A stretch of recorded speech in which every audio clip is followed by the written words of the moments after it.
Malaysia সফরের দ্বিতীয় দিনে প্রশাসনিক রাজধানী পুত্রাজায়ায় প্রধানমন্ত্রীর কার্যালয় পেরদানা পুত্রা ভবনে পৌঁছালে প্রধানমন্ত্রী তারেক রহমান ও তার স্ত্রী জোবাইদা রহমানকে অভ্যর্থনা জানান মালয়েশিয়ার প্রধানমন্ত্রী ড আনোয়ার ইব্রাহিম ও তার স্ত্রী ড ওয়ান আজিজা ওয়ান ইসমাইল। লালগালিচা সংবর্ধনায় মালয়েশিয়া ও বাংলাদেশের জাতীয় সঙ্গীত পরিবেশনের মাধ্যমে সশস্ত্র বাহিনীর একটি সুসজ্জিত দল গার্ড অব অনার প্রদান করে। পরে বাংলাদেশ ও মালয়েশিয়ার শীর্ষ কর্মকর্তাদের উপস্থিতিতে দ্বিপাক্ষিক বৈঠক অনুষ্ঠিত হয়। বৈঠক শেষে দুদেশের মধ্যে একটি চুক্তি স্বাক্ষরিত হয়। এরপর যৌথ সংবাদ সম্মেলনে বক্তব্য রাখেন মালয়েশিয়ার প্রধানমন্ত্রী ড আনোয়ার ইব্রাহিম ও বাংলাদেশের প্রধানমন্ত্রী Tarique Rahman.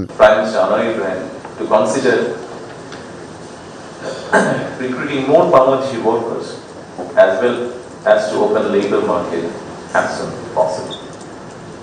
I also raised issues relating to regularization of illegal workers and repatriation of the detained Bangladeshi, if possible. We look forward to working closely together for shared prosperity, regional peace, and more inclusive international order.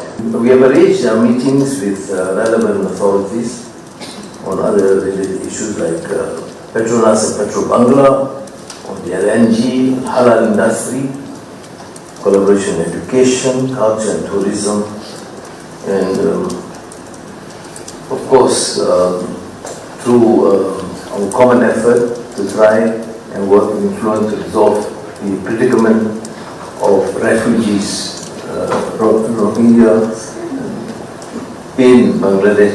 Honorable Prime Minister of the People's Delhi ও Beijing এর প্রভাব বলয়ের বাইরে গিয়ে প্রধানমন্ত্রী হিসেবে তারেক রহমান প্রথম সফর করলেন মুসলিম দেশ মালয়েশিয়ায়। এ সফরের মধ্য দিয়ে মালয়েশিয়া ও বাংলাদেশের সম্পর্ক জোরদার হওয়ার পাশাপাশি একসাথে পথ চলা আরও সুগম হবে বলে মনে করছেন সংশ্লিষ্টরা। মালয়েশিয়া থেকে ইউসুফ আলী, মাই টিভি।